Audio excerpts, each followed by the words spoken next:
আজকের বিশেষ সংবাদ হলো আইলা আমফানের আতঙ্ক কাটতে না কাটতেই সুন্দরবনের সাহেবখালীতে কালিন্দী নদীর বাঁধে ৩০০ ফুট ধস, আতঙ্কে এলাকার মানুষজন।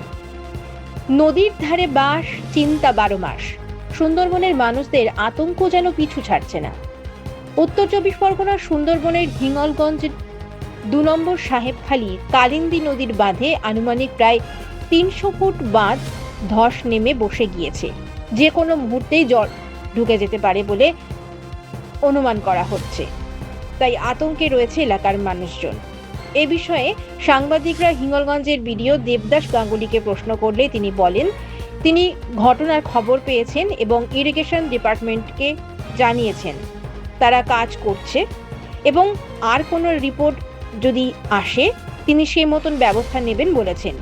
তিনি এও বলেছেন, সেরকম কোনো ব্যাপার ঘটলে ডিজাস্টার ম্যানেজমেন্ট টিমকেও পাঠানো হবে। এলাকায় সাধারণ মানুষের অভিযোগ, ওই বাঁধে একই জায়গায় একাধিকবার বসে যাওয়ায় ফাটল ধরার মতো ঘটনা ঘটছে, তাই শক্তপোক্ত দীর্ঘস্থায়ী কংক্রিটের বাঁধের দাবি তারা করছে।